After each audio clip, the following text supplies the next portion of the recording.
What is up, everybody? Welcome back to another edition of the betting show with me, Sean Sheehan, here on Sherdog.com, and it is, I would say, fair to say, the last big weekend in the world of mixed martial arts before the slight bit of a Christmas break. We don't really get much of a break here in mixed martial arts, but this is one. There's a big night as well on New Year's Eve, but before I suppose the holiday festivities get underway, this is the kind of the last big one. So Bellator card, Bellator 289 and UFC 282 as well, the pay-per-view card. So a very, very interesting week in the world of mixed martial arts. I'm here with 5 bets for you.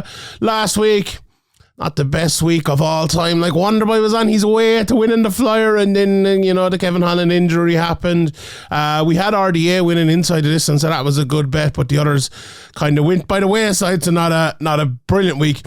Last week in the world of the Sheehan show, betting show, but we had one good plus money bet anyway, so, we'll take it, move on, and go forward. As I said, though, always bet responsibly, don't bet too much, and, keep it even keeled, especially at this time of the year as well.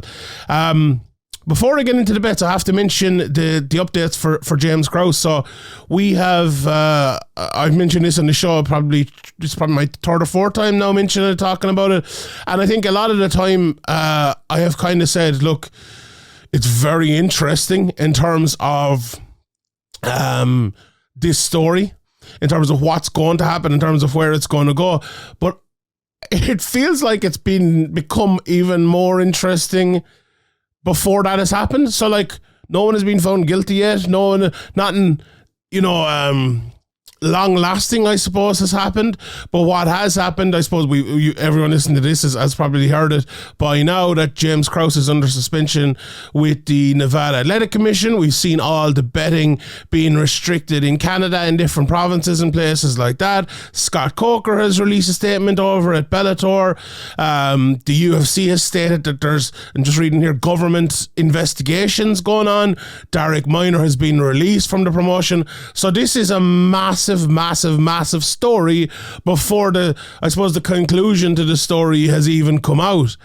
And, it's something, if you go back and listen to the show I did before all of this malarkey even happened, when the UFC released that email to all the fighters and all the coaches, and I remember that, where they said, you can't bet in MMA anymore, obviously we don't want any insider betting issues or anything like that. And I came on the show and I said, I can't believe that it's gone on so long that has been not necessarily allowed, but it has been allowed to kind of go under the radar without something being said. Because I've lived in a country my whole life where betting has been normal. There's betting shops down the town here. There's betting. I go into Limerick, I go up to Dublin, go to Cork. There's betting shops in every small town. You can bet. If I wanted to bet on my phone now, pull it out here and bet on, Jan Blachowicz to win the weekend, I absolutely could. And you could anywhere in the country or anything like that. And I know that hasn't always been the case everywhere in America, or at least, legally. Anyway, I know there's VPNs and offshores and all this. But my point there is like that here it's the normality to have people banned from betting on their own sports, like we see in the Premier League and other places as well, and I'm sure rugby and all of that, where it's completely out of the question. It's you see it the odd time happening, and then people get banned or they get fined or whatever, and it's something I think that just like is a known fact here in terms of like, well, you can't do that, right? And that hasn't always been the case. Obviously, the UFC and MMA is a very much a US-based sport. And I knew it from the very start. And I said it on here. I was like, I'm amazed that this has been allowed to go on for so long. Something like this was almost inevitable, I think. Something like this was almost inevitable, with people, having their betting shows, putting out their betting picks and all of that. People involved, like, I can do it. It makes no difference what I do if I have no insider information or anything like that. With people who do, it was a slippery slope from the very, very start. And it looks really bad. It looks really bad. Looking at that fight, looking at the injury coming in, looking at what's happened afterwards, looking at, the a trainer in a big sport having a discard. Like, imagine if the Man United manager had a discard giving out betting tips, or the coach of the New England Patriots or something like. It'd just be wild stuff altogether. And MMA, we somewhat still view it as this kind of niche, small sport. It's not an actual sport, but to betting it is. It really is, and it's massive in betting into the wider world. It's becoming that, and we're going to have to move along with the times. And I think this is probably the start of that. I think the UFC sending out that email telling everyone basically not to bet was the start of it. But this is really, this is where people start to take note, I think. So look, I'll continue to talk about this when more things happen on it, but if people have been kind of living under a rock and haven't got the update, that's the update from me on it anyway. So we will, I suppose, it's still a case of watch this space. No one has been, no one has been prosecuted. No one has been, I suppose, banned outright. There has been suspensions and different things like that. But we will wait with bated breath. I suppose the whole MMA community will, to see where this is going. And yeah. We'll leave it at that and we'll look forward to the fights this weekend and look to the. It feels a bit weird moving to the bets after that, but I don't know. Have I even met any of these? Let me look at my 5 bets now. Have I ever met any of them? I met Darren Till once, actually. I saw he fought in the UFC Dublin with the rest of them. I don't think so. So and that gives away one of my bets. Actually, I'm not going for Darren Till, so we'll get to that bet in a second. Right. Let's start. So bet number 1. So the first 2 bets from Bellator, the last 3 are from the UFC. And the first bet I'm going for is Raufeon Stots, who's fighting Danny Sabatello. And he is, right now, let me just get the updated price on him. So he is -1. He's actually -138 right now. So -138. When I looked at this yesterday, he was -161. So there has been a slight bit of movement, not to worry about or anything there now, but a slight bit of movement in for him, and that even makes that price better, because like you look at Raufeon Stots, right, and I honestly think he's 18-1, Danny Sabatello 13-1. I honestly think Raufeon Stots is. He's one of the, maybe he's the best 135 pounder in the world. He's right up there. Okay, he lost to Mirab Jashvili on the ROC scene in 2017, but he hasn't lost before or after that. And he's fought some very, very good guys. Like, even if you look at Cass Bell, Keith Lee, Josh Hill on the way up to fighting Magomedov and Juan Archuleta. And the biggest reason I'm picking him to win here against Danny Sabatello is that Magomedov fight. I was so unbelievably impressed with that. It's just over a year now since that happened, or maybe 16 months ago. And we went 3 rounds and won a decision against Magomedov. His wrestling was better. Magomedov wasn't able to take him down or dominate him. Stots showed he had the better wrestling. He showed he was the better all-around fighter.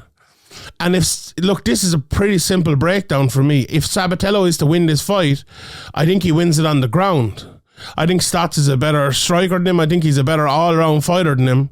And the only way I think Sabatello, now famous last words, but in my opinion, the only way Sabatello wins this fight is to take the fight to the ground and win it there.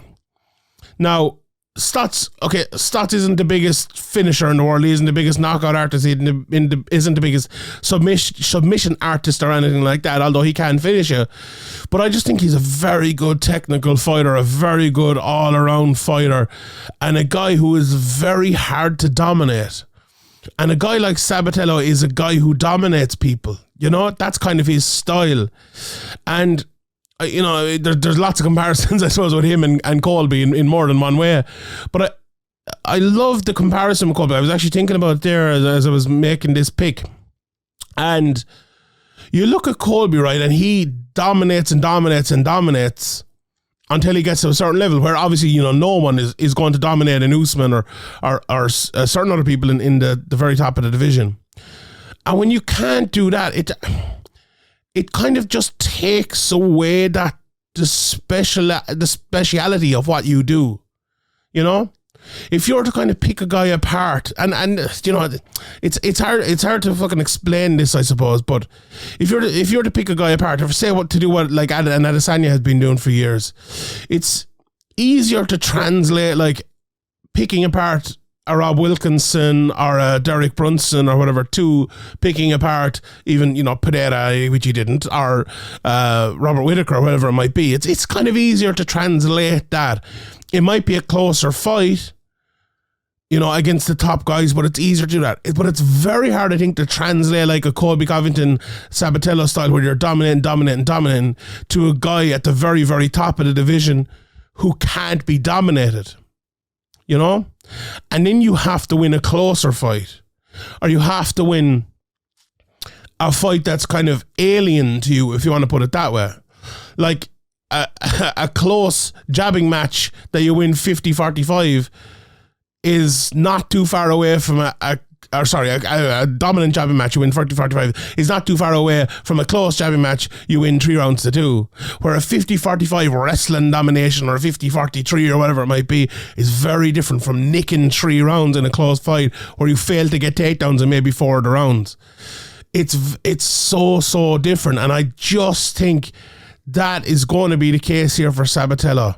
I think he'll be stopped from dominating. And when he is stopped from dominating, I think he's going to have to find another way. He's going to have to find another way. And can he do that? In my opinion, no, I don't think he can. And I think, I think Stots, he can dominate, just like Sabatello does. But I think the close fight is a one where Stots will actually find his way to the top, and I think he will win this fight. I don't think it'll be as close maybe as that. I think 5 rounds as well. Stots is a good style for it, especially I think if he can stop the wrestling of Sabatello early. I'm sure Sabatello can wrestle, no problem, take him down for 5 rounds, but what if he stopped in the first, second, third round? Is he going to still have that cardio to box and to kickbox in the 4th and 5th when he's used to wrestling so much?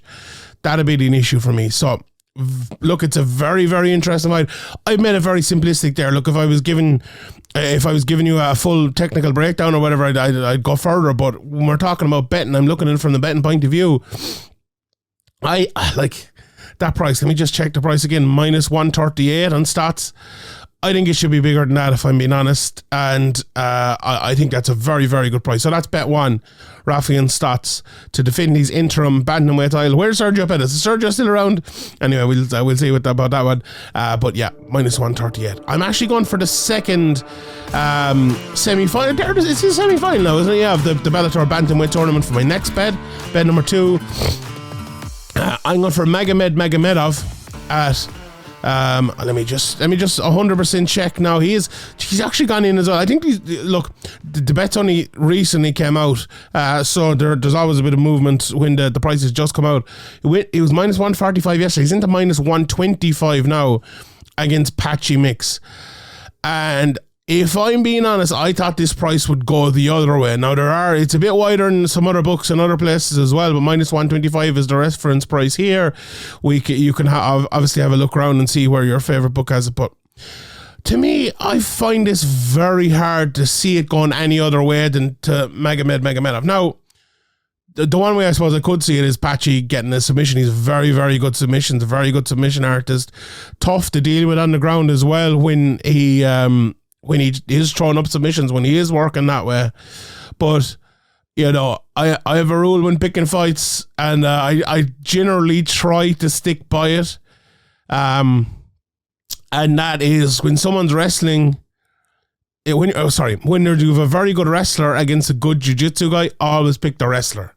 Always pick the wrestler in an MMA fight, and that's what I'm doing here now.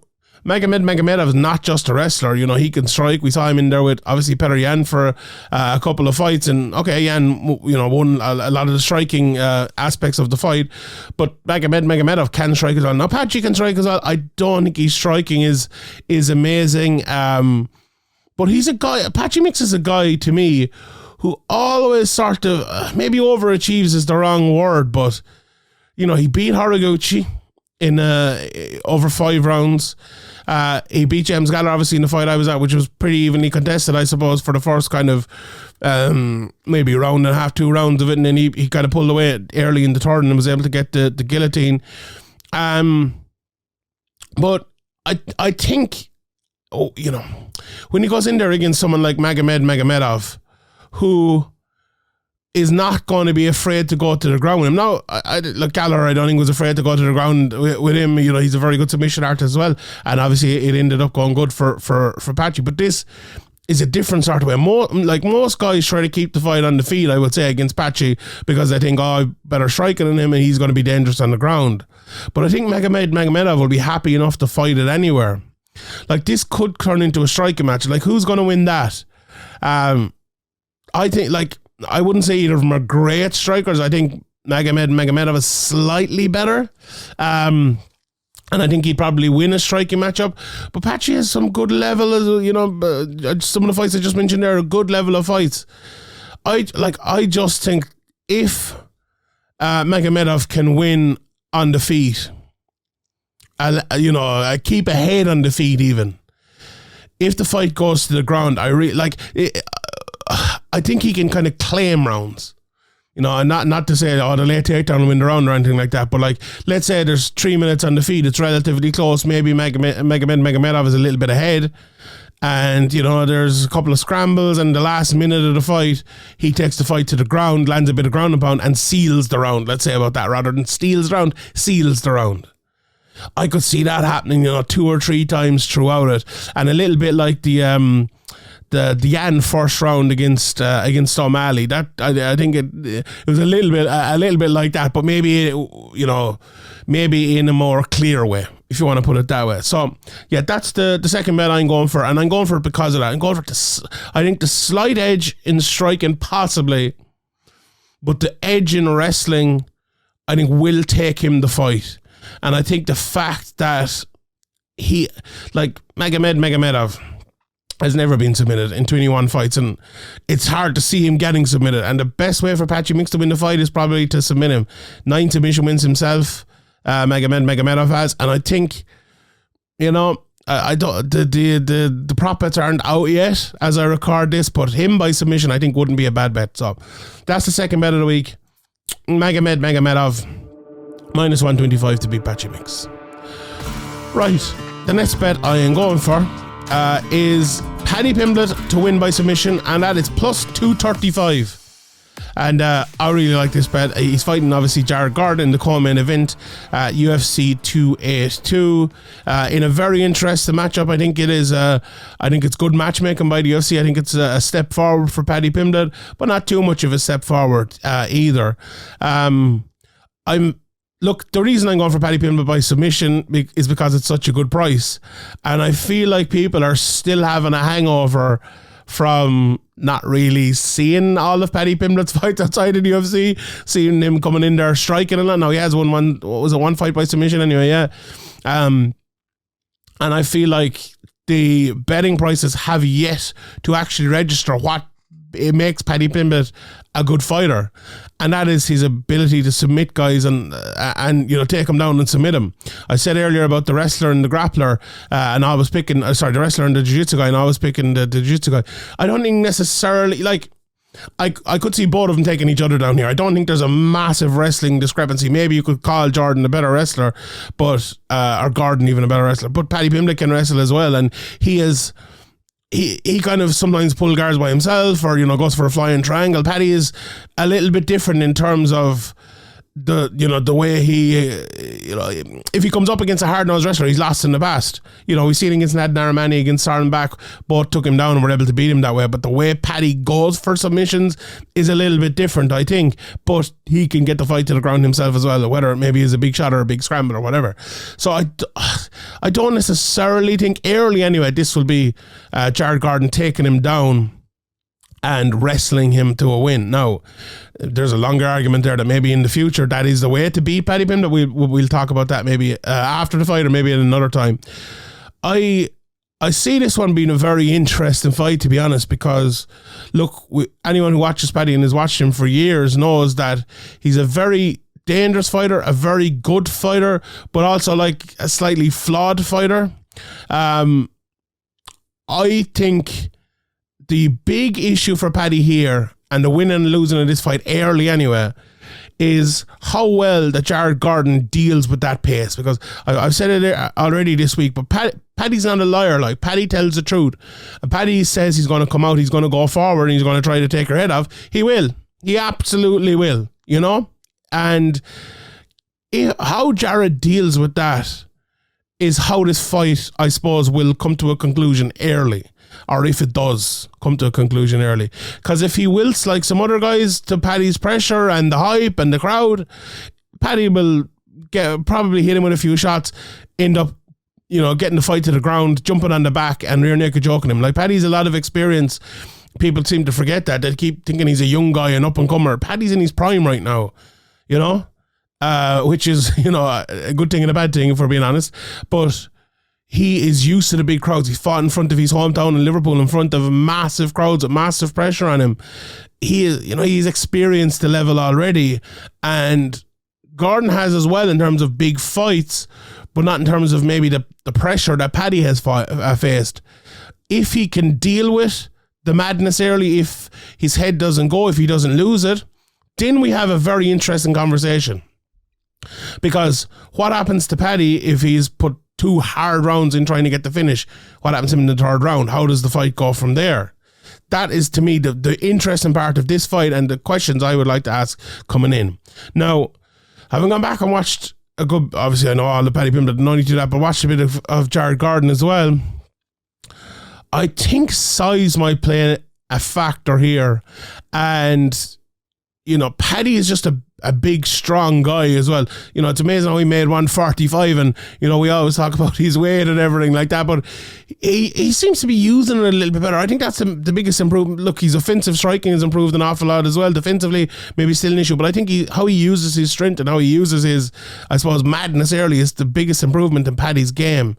And I think you can kind of use that. You know, Jared Gordon's not the biggest guy in the world. I mean, if I can just pull him up here quickly and look at their sizes, but Jared Gordon 5'9", where Paddy Pimblett, what is Paddy Pimblett? 5'10", but I think it's bigger than that. There's probably, you know, it might be 1.999 inches of a difference there, maybe, or something.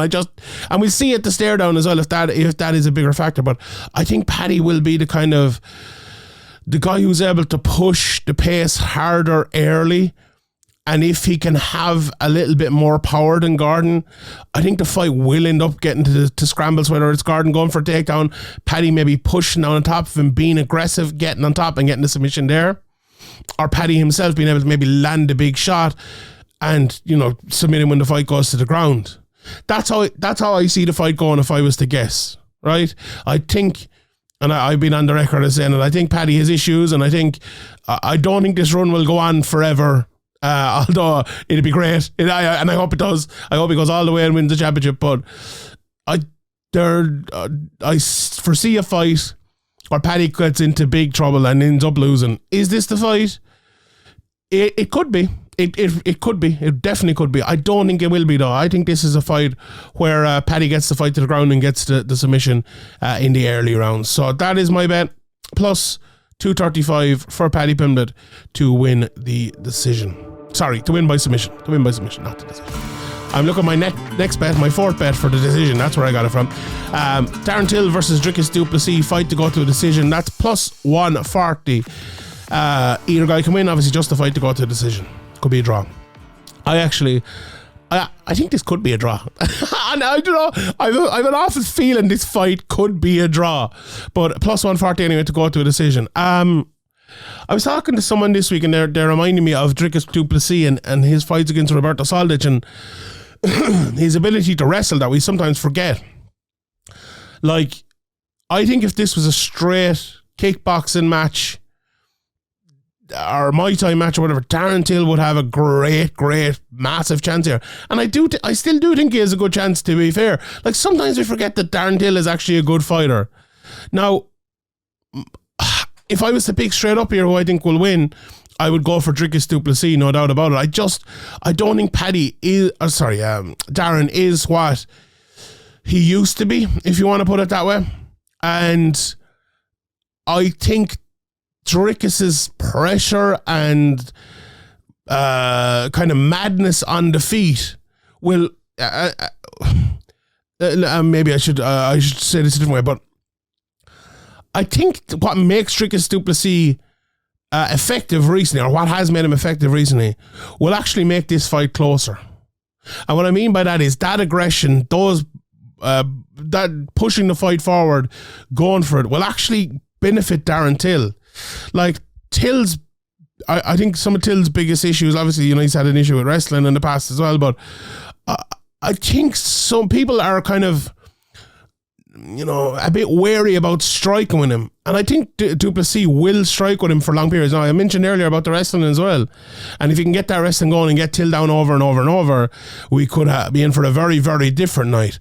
But if he does strike with him, I think Till has the ability to kind of pick him off a little bit, because Dricus Du Plessis, he's impressed a lot of people recently, but I actually haven't been that impressed with his striking.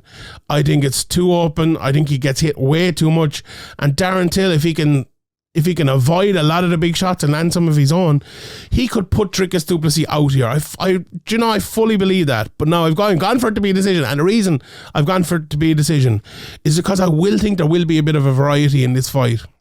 I think Du Plessis, I was going to say he's stupid enough to keep going and doing this for a while, and maybe that is, you need to be a bit stupid, but to go forward and kind of walk into them a lot of Till shots for the first maybe round and a half, I could see that.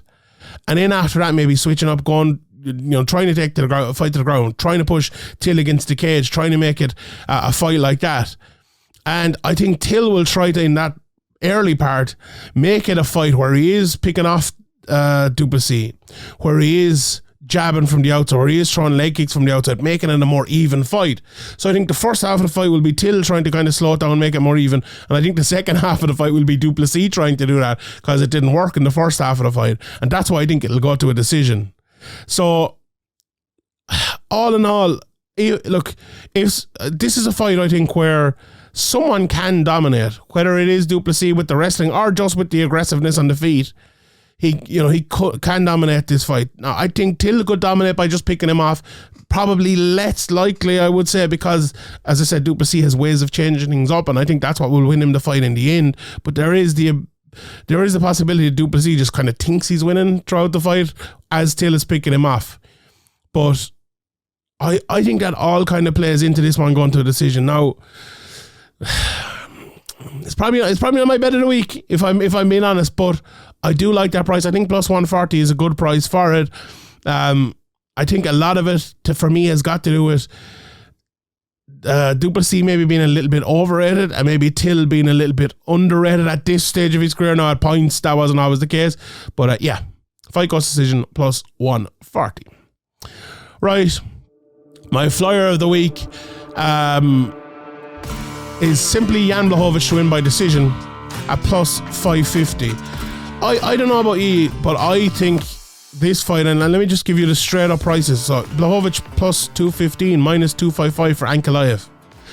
I think this fight is a lot closer than that. I really do. And I think this is going to be a very, very nip and tuck close fight. They're both very similar fighters. Both like to be good technical fighters. Ankalaev maybe fights a little bit longer, but Blachowicz is such an underrated kickboxer, and he has the ability to kickbox against anyone. We saw that against Israel Adesanya. Both have a takedown. Both have the ability to win on the ground. Blachowicz, I would say, is probably a little bit stronger. Ankalaev maybe a little bit more technical of a wrestler, if you want to put it that way. And I think it's going to be an even fight throughout. I really, really do. I think this is going to be a 3 rounds to 2, 4 rounds to 1 sort of fight. That's what I really see here. Blachowicz has the power. He can land big shots. He can take rounds with big shots. And I think he's a really great price, honestly. If you're to give me, I always say it here, if you're to give me even money between both of them, I honestly don't know who I'd pick. I really don't know who I'd pick. I think it's a very, very close fight. And I really think this one will go to a decision. We'll just quickly here look at the odds of what it is to just go to a decision. Fights go to a decision, plus 140. I like that. I was actually looking at that as one of my bets. I just didn't want to give 2 bets from the same fight. But I really, really like that fight to go to a decision at plus 140, as well as the Till Du Plessis fight. Maybe even more. And it's actually way more. I think I like that to go to a decision. So if you want to, like, 5.5 bets there. But the fact that I think it'll go to decision, and Blachowicz to win that decision is plus 550. I just, maybe I'm wrong. Maybe I have a call wrong in terms of who will win or who will dominate, but I do think I have it right in terms of it going long and it being a close fight. And if Blachowicz can nick around where maybe Ankalaev is winning and he just lands that big shot, or maybe gets a takedown and lands a couple of elbows or something like that, that could really be the difference. And plus 550 for that, I think that's a really good price. So that's it. That's my flyer for the week, and those are my 5 bets. Let's run through the prices here for both of the cards. Let's start with Bellator. The straight up prices for Sabatello and Stots. Stots is, as I said, minus 138. Sabatello is plus 118. If you do fancy Sabatello, I really fancy Stots there. I think that's a great price. The flyweight title fight as well. Juliana Velasquez trying to not defend her title. Liz Carmouche is defending her title. Liz is plus 145, minus 170 for Velasquez. Obviously, we kind of all saw the possible early stoppage the last time Velasquez was ahead. I think that's a good price on Velasquez. I do think she will win that. Magomedov minus 125. Paddy Mix plus 105. Then we've Anthony Adams, a big underdog at plus 600 over the minus 850. Rasta, I'll obviously go for Rasta there. Randy Field back here again, minus 265. I'm going for Randy there over Christina Katsikis at plus 205. Denise Kielholz, big fan of Denise. I think it's a great price on her there, minus 175 over plus 150 earlier. Joanna and Arya Stark. She's a good fighter, but I don't think she's on the level of Kielholz. I think Kielholz is very, very good. Always a big fan of watching her fights. Really, really big fan of hers. Chris Lachoni, plus 200, minus 260 against Cody Law. Like Law there as well. Jaleel Winnis against Kyle Crutchmere. Crutchmere minus 240. So, some of these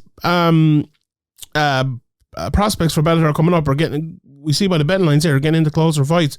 So, good stuff there. Plus 190 for Willis, minus 240 for Crutchmere. I still go for Crutchmere there. Kai Kamaka the third, minus 275, plus 215 for Kevin Bowen. Mark Limminger as well is very close, minus 129 to minus 101 for Mike Lombardo. And in Caspel, the aforementioned is fighting Jared Scoggins, minus 600 for Scoggins. Caspel plus 425. Caspel's a good fighter. That might be a good price, might be a good flyer there, but I would go for Scoggins. And Pat Downey, what a massive price he is, minus 1,500 against the plus 750 Christian Eccles. Expect a lot of wrestling there. Let's talk about the UFC. We go from bottom to the top here. Poor old OSP, another fight out last night. I don't know who he's fighting. I don't think he's fighting anyone now. So, it's very unfortunate. Maybe they'll replace him. Also, the Ponzinibbio Lawler fight is off, I believe. So very unfortunate. This card has taken a lot of hits, but it's still a good card. Maybe not a great card. Anyway, Simon and Koslow. Simon is the favourite, minus 275 plus 235 for the other lad, whoever he is. Salvador, minus 187 against De Silva, plus 162. TJ Brown and De Silva, very, very close, minus 110 for both of them. I'm very interested in this Billy Q Alex Hernandez fight. Now, Alex Hernandez is one of these guys who blows hot and cold. He is plus 140 or minus 160 for Billy Quarantillo. What's this price to finish inside the distance? Plus 130. I like that price here. I think someone will be finished. I think Hernandez is one of those guys. He either gets finished or he finishes someone. I like that one there. Jakeem Buckley, Chris Curtis. That should be a fun technical fight. Plus 142 for Curtis. Minus 162 for Buckley. Curtis has he was very good, very, very, very good, very good. And then big kind of game planning issues recently. Buckley sometimes has similar issues. I'd probably just about go for Buckley there. Jay Perrin, plus 200, minus 230 for Raul Rosas Jr. Edmund Shabazian is back here, minus 275. Dalsha Liga Ambula, plus 235. Shabazian is a hard guy to bet on, if we're being honest. He can fight and he's good boxing when he does do it, but maybe Shabazian KO, it's only plus 135. I'd avoid that fight. I'd avoid it. Chris Stots plus 147, minus 172 for Rosenstruck. Rosenstruck, another guy who kind of blows hot and cold. I would expect him to win that fight. I think he is the better fighter, but it could be a boring decision. Fight go to decision plus 250. I think that is probably the most likely outcome. Maybe. Then Till Duplessis plus 165 for Till, minus 190 for Duplessis. I think that was bigger before, was it? Yeah, it was. No, it wasn't actually, but yeah, I think that. Do you know what? I think that's right. I think that price is just about right. I think it is a close fight. And it'll be interesting to see how it goes. Then Jared Gordon plus 217, Paddy Pimblett minus 257. We'll have a closer look at that. If you fancy Gordon to get the finish, plus 800 for the knockout. Pimblett to get the knockout plus 325. Obviously the submission plus 235 there. So some good odds on that one. If you think the fight will go to decision, plus 145. Let's have a look actually just at the draw. I have an awful feeling Till Duplessis could be a draw. Fight is a draw, plus 660. 6,600. I like that one. I love it. And in the main event, Blachowicz straight up plus 215, minus 255 for Ankalaev. I love the fight to go to decision, as I said, plus 140. If you fancy a knockout, we have Ankalaev plus 175. I definitely avoid that. Plus 500 for Blachowicz to get the knockout. Blachowicz wins inside the distance, plus 375. Fancy a submission, there's big prices there, plus 1200 for Blachowicz, plus 600 for Ankalaev. As I said, Blachowicz win decision, plus 550. If you like Ankalaev to win decision, it's only plus 110. No, sorry, I got that wrong. Let me just look again. Plus 200 for Ankalaev to win the decision. So that's actually not a bad price either, to be honest. Some good prices honestly around there. It's about picking the right ones. So here are my picks again, just to quickly recap. Raufeon Stots straight up money line, minus 138.